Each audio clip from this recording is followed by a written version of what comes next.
Hi, Karen. My day is infinitely better after talking to you for an hour before we hit record. It's great to see you, as always. Katie, wonderful to see you as always, as I always say. And, I said to one of my coworkers jokingly, but not really jokingly, like, you are the reason I still work. Thank you for being the reason I still work here today. And I feel like that's how I feel about like just in general. Thank you, Katie, for being the reason I still work here. Here being Earth. I don't Yes, know. Sounds same. dramatic, but like Oh, no, it's so spot on for me as well.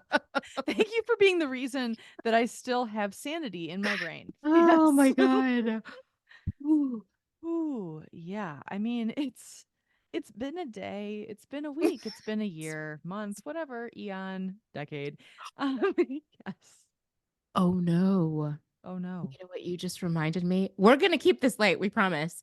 But you just reminded me it's it's the it's the anniversary. It's the 4-year anniversary was this week of the thing. Oh my gosh, you're so right. It was like the 15th, right? I feel like the Or the times 13th. it was like it's interesting because I in my mind it's the 13th, but the New York Times said it was the 11th was the day that WHO declared a global pandemic. Okay. And then the dominoes started to fall. So I think it depends on where you live, Oh, that's so interesting. Because, even in the US. Yeah. yes, because the 13th was a Friday. I Right. know that. And then the Exactly. 12th, Thursday. And so, like, yes, oh my gosh. It is the 4-year anniversary. Wow. 4 years. An It's fucked entire up. high school experience if you don't repeat a grade. Yes. If you don't take a gap year in college, Yes, exactly. it's a 4-year degree. We are graduating from COVID right now. Oh my Except that we're not. Oh my gosh. Okay, legit. I God. just had this conversation with someone today about the new COVID vaccine. And I was like, oh, I'm traveling later in the spring. I should get the new COVID vaccine. Da da da. I go to Rite Aid in Bend, which, of course, I just say, of course, because Bend is such a small town. Sometimes I forget, but they're like, oh, we don't have the newest COVID vaccine. You're going to have to wait a couple weeks. And I was like, Oh, okay, cool, cool. So I go back, call my friend again, and she's like, actually, I'm really glad you didn't get it because I keep hearing that no one gets COVID vaccines anymore. And I was like, what is this a thing, Karen? Like, I don't know. She's like, getting COVID is not as bad as the vaccine response, which by the way, I'm not trying to spread fake news, people. I don't actually know if this is a true thing. I doubt it is. But I don't know. Are people getting COVID vaccines? I don't know. I don't I don't know. Okay, wait. It might be your Wi-Fi. It's either your Wi-Fi or my Wi-Fi. We're having a little We're in a skip glitchy situation. state. We're in a glitchy state. Yes. Okay. Hold please, friends. Okay, here we go. Actually, you know what? I'm gonna stop the recording and then I'm gonna start it over just because it's gonna have to stop anyway. Okay, hold on a second. Okay, so I don't know. We don't have to talk about this, but have you been hearing about people getting COVID vaccines? Because I don't know if it's a thing. Well, I actually don't want to admit this on live mic. I have not gotten a COVID vaccine recently because Ginger, Buddha, and I were vaccine buddies. Oh And I don't yes. live in Chicago anymore. So we got our first shots together. We got our two boosters. Oh, Tori knows. I don't remember. I think so. Like, because we're not like, we don't live like, 7 minutes away from each other. I haven't gone. Don't worry. I mean, I think the last time I went was early last year, maybe, but then I got COVID, Mm, so I was boosted. You know, I Jesus, mean, maybe almighty. that's what it is. It's just, but it wasn't that bad. But anyway, long tangent about COVID vaccines. I know there are people yelling at their podcasts right now, thinking like yes or no or why are you talking about this? No one cares about COVID. Like it's like all the Oh things. my gosh. Yeah, in the show notes, maybe we'll put a note, not really, but maybe we'll put a note like, if you don't want to hear about COVID at all, advance to Yes, a minute minute and 6. yes, exactly. Yes. Just kidding. Yeah, no, yeah, just something about the like, it's been a year just reminded me that like, oh shit, that fucking 4 years. Seriously, 4 years. It is wild. Also, I wanted to just shout out to Geraldine, our guest friends. If you haven't Geraldine. heard last week's episode, I have gotten so many comments on that episode about how much people love it. And so, again, thank you, Geraldine. That was such a fun combo. Oh my gosh, she's so great. She's so funny. so sharp, and so excited that her book seems to be doing well so far. Knock on wood. Yes, please go back and listen to last week. Geraldine de Ruyter. Oh my God, what a joy! So much fun. Such a delight. And it was so amazing because the night before the podcast came out, so like last Sunday, she had posted that the New York Times panned her book. Like, I mean, and I read the New York Times's book review article, and it is scathing. I mean, it was all these Wow. personal attacks on her and her family and her husband and her dad and like all of the stuff that it was like, okay, that's not even about her book. Like, what the hell? But then it was so interesting because not but that's horrible. And her fans came out in droves, and I think all week it's been number one on Amazon. So it's like, fuck Yes. yeah. And fuck the New York Times. Well, I mean, so many instances of that in the world. And it's just like such a good reminder that, like, you and I are both journalists. We hold up certain outlets, right, as Yes. arbiters of things and the standard and all this shit. And like, they are not infallible. Like, every media outlet is run by humans, and humans are fucked. And it's really important to remember that. It's so, so true. That is a mic drop, Karen. Honestly, it really is because back to Bend being a small town, I'm not able to get to the New York Times unless I order it only on Sundays. Yeah, so the New York Times it will come, but it comes only in the mail unless you order it on Sunday. So then you get it like 3 days late. So it's totally irrelevant if you get them anyway. So because I live in the sticks, well, I do get the Sunday New York Times, and I started getting it like I don't know, maybe 2 years ago. And I was so fucking excited. And I was like, oh my God, I get the New York Times. And I was that person. And now, not just because of Geraldine, but like some other major problems, problematic, big time. Yes. Yeah. But again, like you say, newspapers and publications are run by humans, and humans are fallible. And so it's just interesting because like I was so mad about Geraldine's review.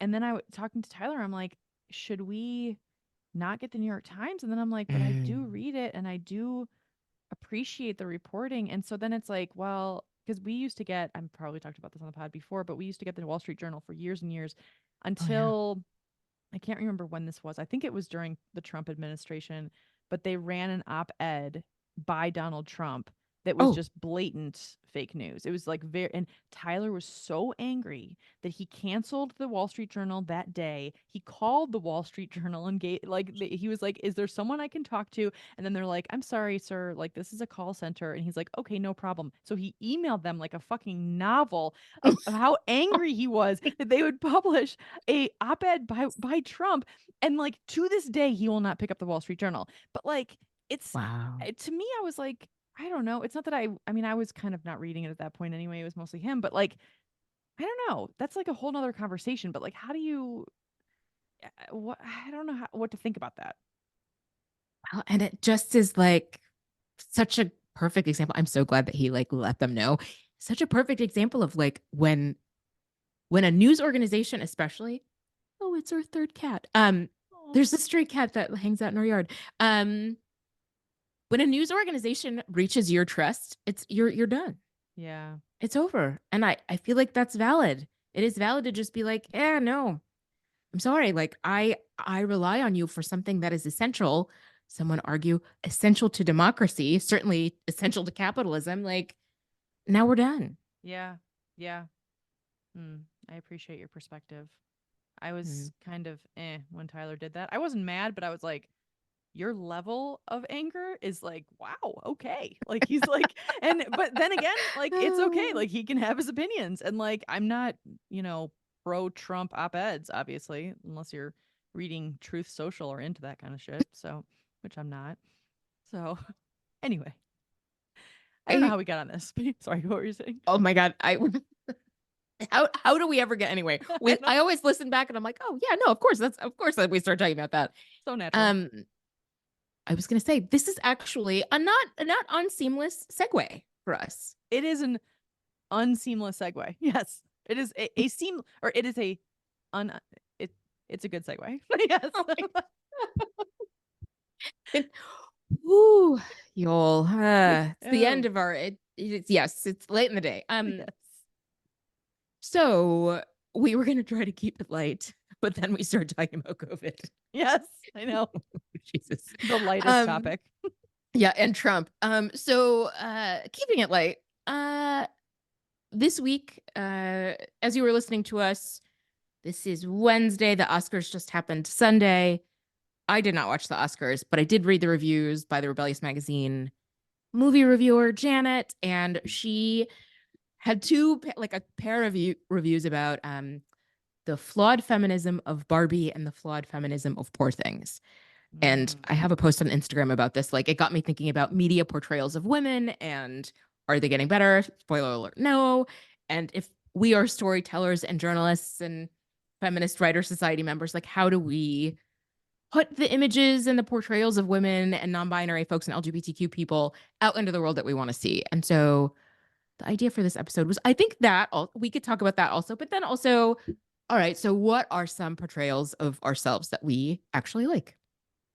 I love this. I'm also definitely going to link that article in the show notes for sure by Janet on Rebellious, because that's super interesting. I did not see Poor Things, but I did see Barbie, and the flawed Mhm. feminism of Barbie.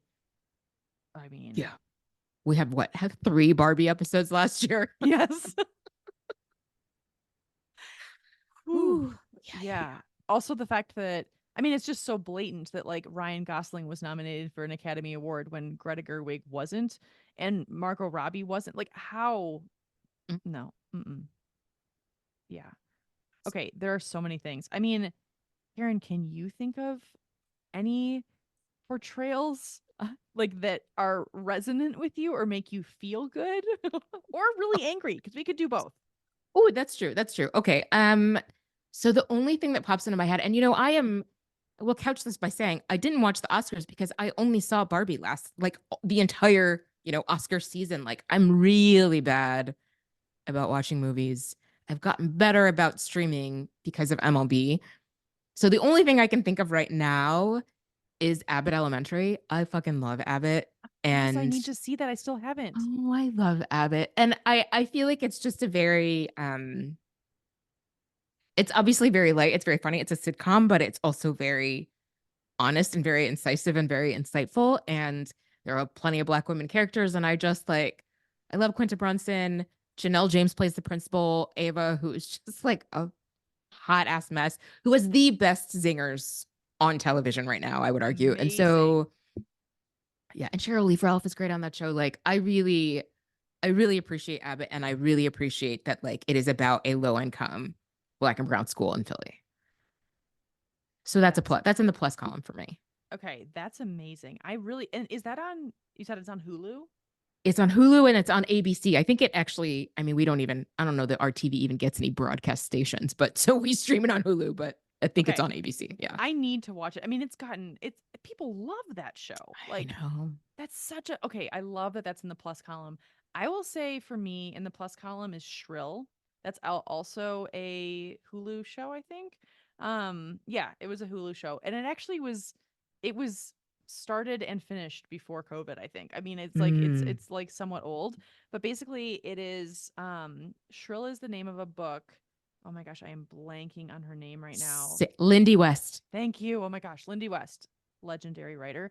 And it's roughly about her life. And they made it into a television series also with the same name. And Adie Bryant from SNL plays Lindy West, her character.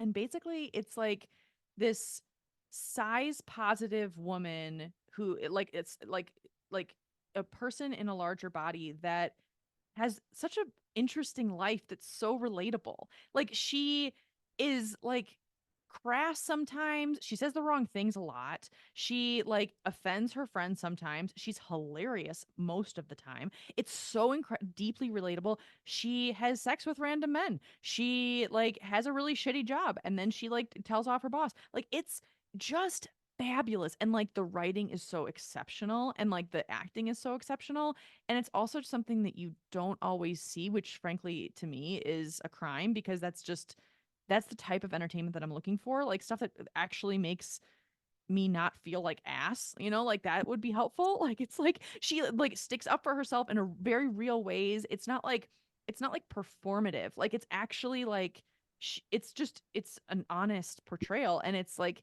of someone who is really relatable and someone who I would want to be friends with. And frankly, sometimes that I idolize a little bit. I'm like, "Oh shit, that was a zinger. Like I need to say something like that." Like that's giving me some hope for, so that's a major plus. Shrill on Hulu, highly recommend.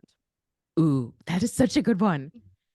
I have an autographed copy of Shrill somewhere in this home. Yes, she spoke in Chicago before I What? moved. And I stood in line to get her autograph. And so many, I will admit, I think I've only watched one episode of that show. Many things I love about it though. One is that Samantha Irby, who is just a fucking comic genius, wrote Yes. a lot of episodes of Shrill. And that the boss that she tells off is Dan Savage. Oh my gosh, that's right.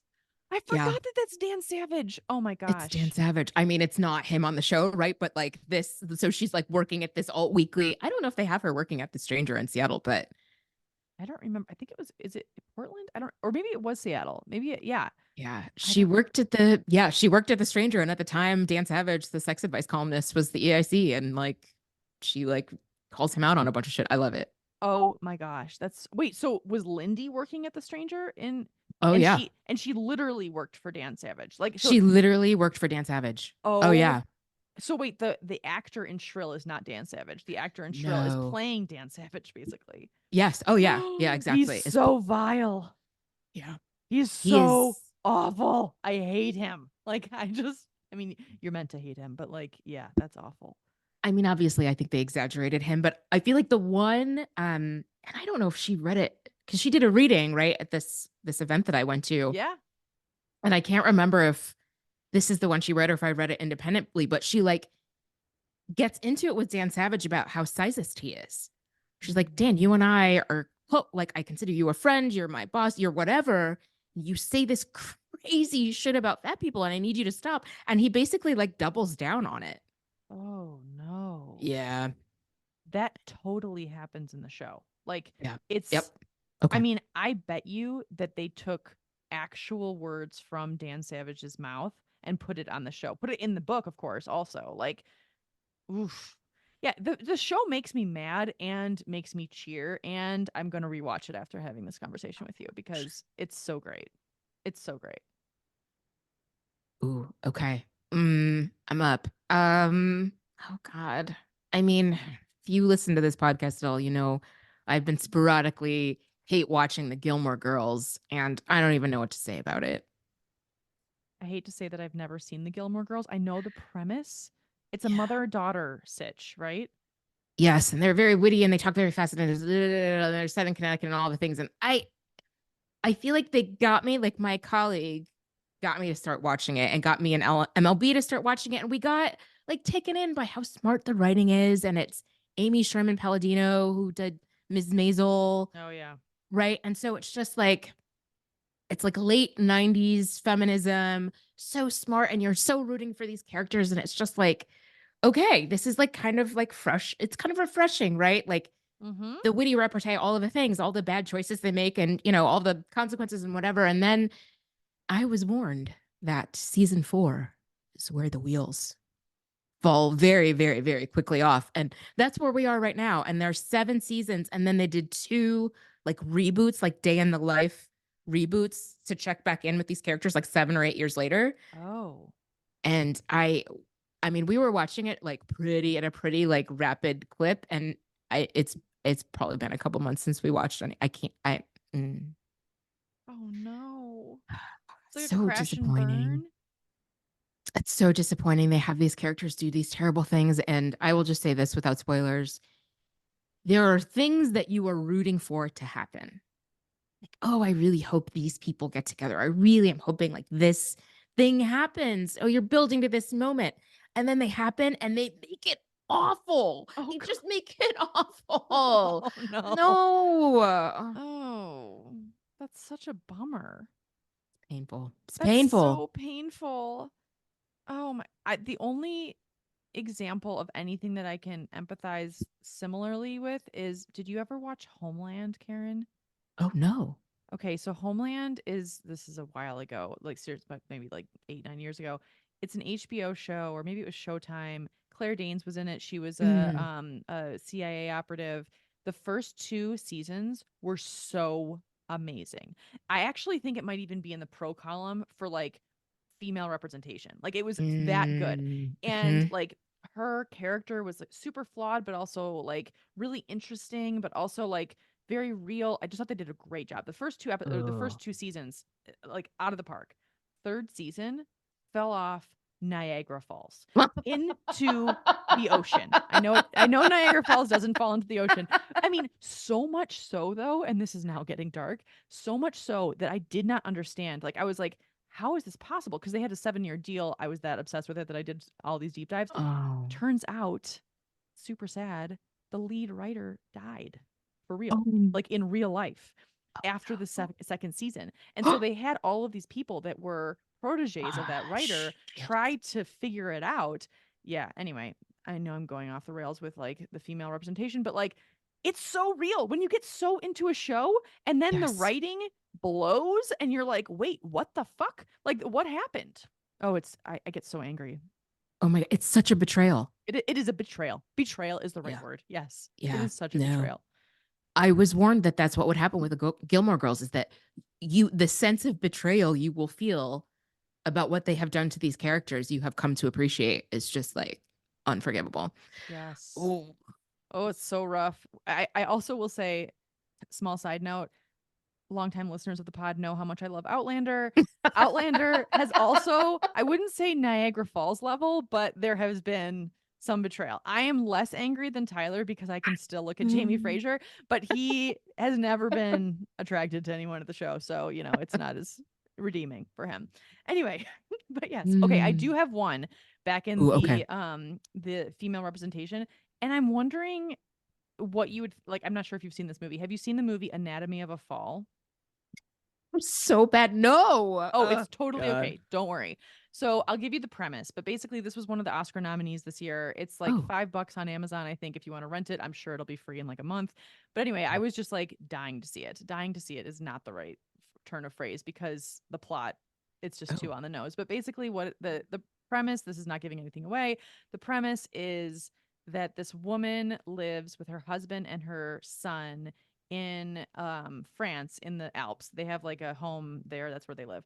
Mm. And she is a writer, he is a writer, and it's like the very first scene basically where she goes to take a nap one random day. Her son is out walking the dog. Her son comes back from walking the dog and the dad is on the ground dead outside of the chalet. Oh And he has no. like a head injury.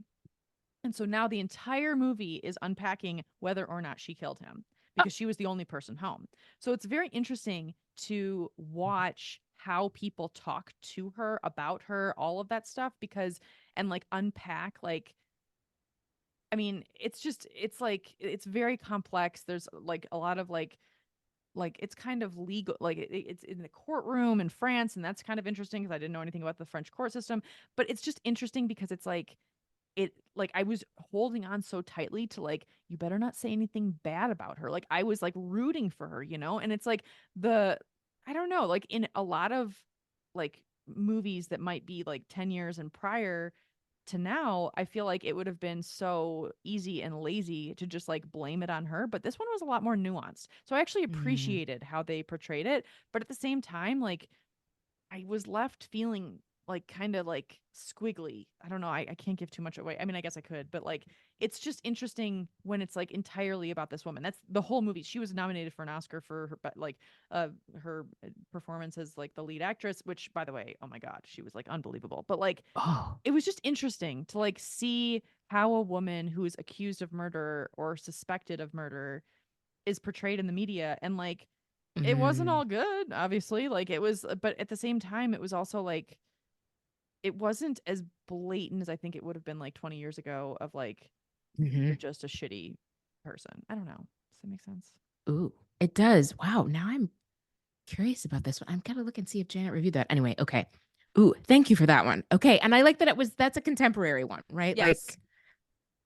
Like, okay, Very recent. so one that I wrote down that I will acknowledge that this is not fair because I've only seen one episode of the show, but I want I deeply want to love it, so I'm Ooh. going to list it.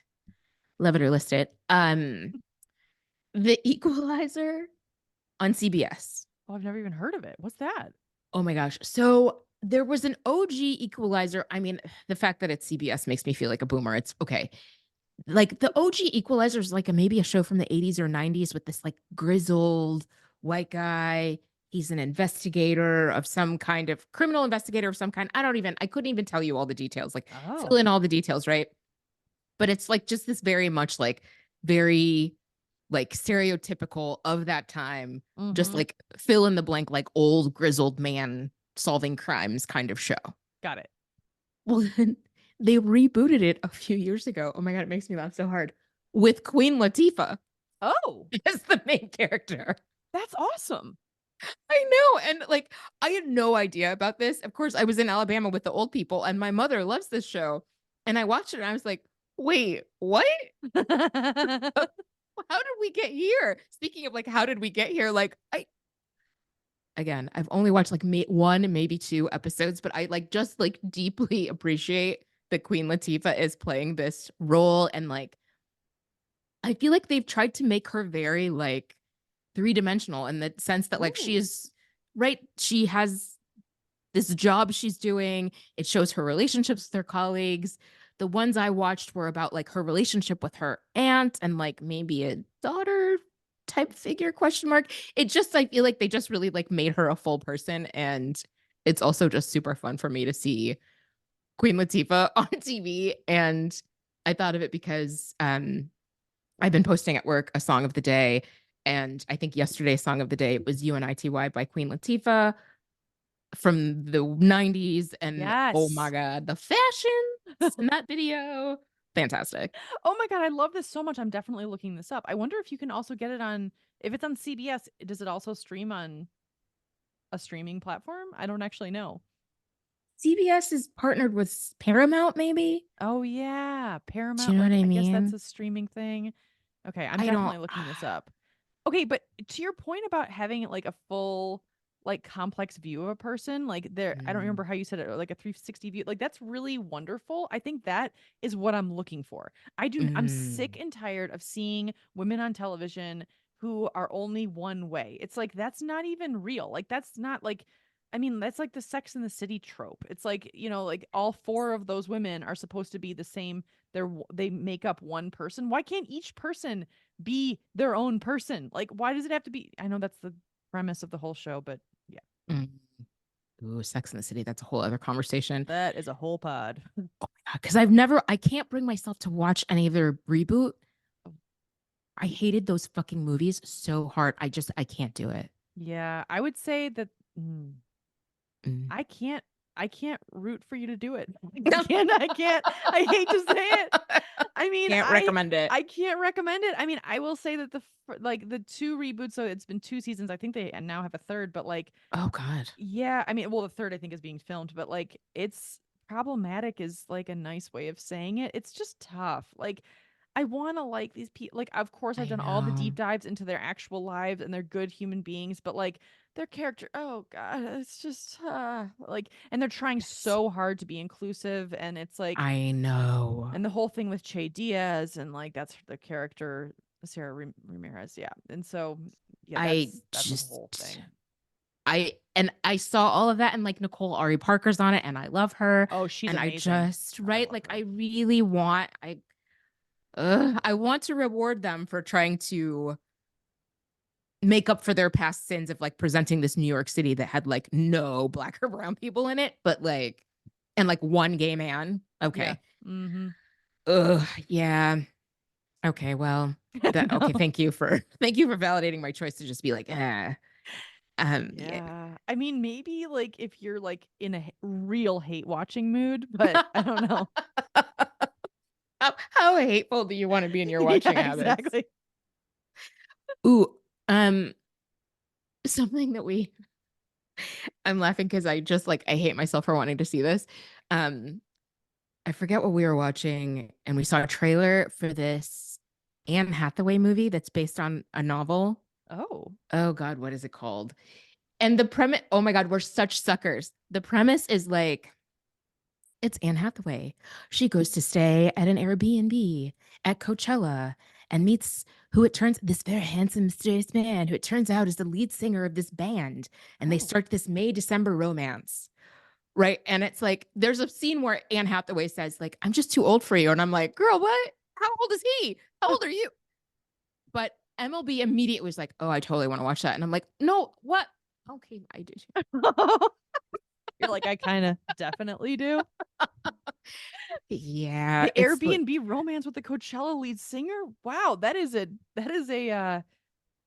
storyline I have not seen. I could not tell you what this thing is called, but I feel like we are one Google search. We are like 5 words in a Google search bar away from finding out what this is. But yes, Anne Hathaway, Coachella movie rom-com. It's on Netflix or something. But yeah, like it was the most embarrassing thing about it, I will say, is that like I know we were watching YouTube and 13 seconds into this thing, we could have skipped and we didn't do it. We watched the whole fucking 2-minute trailer like assholes. You're like, I'm gonna no, I'm not gonna skip. I am gonna skip. No.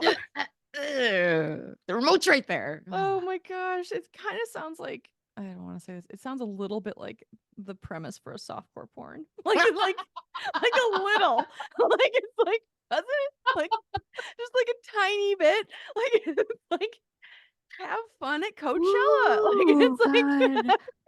Oh my God. oh my Woo. god, I might cut that. But yeah. Oh no. I mean, okay, here's the other back to the media representation of women very briefly. There is a scene in this 2-minute fucking trailer we watched all of where I don't know if this is modeled after Harry Styles, but he is British, I believe. Yeah, yeah. And so there's a scene where Anne Hathaway like shuts her laptop really quickly because of the horrible things that are being said about her on the internet. Like she is not a public figure, right? I think she Mm. only like owns a bookstore or something, right? And so her friend says, "Oh yes, there's nothing the internet hates more than a happy woman." Oh. Like, ooh, yeah, Oh. Well, I yeah, like that line. I do. Yeah, I do that's too. very real. Wow. Well, on that note, I'm definitely watching the Anne Hathaway Coachella movie. So get excited, listeners, because there will be a review coming. Yes, Yes. exactly. Okay. Oh, Katie, Pact. We have to both watch it and talk about it. Pats? Is it Pact. We're making a pact. pact? Oh, yes. This is a Yes. pact. Yes. This is a pact to watch the Anne Hathaway movie. Also, you mentioned May December, which is that's the Julianne Moore and Natalie Portman movie. Have you watched that movie? No, somebody just posted a meme about it and the joke went completely over my head.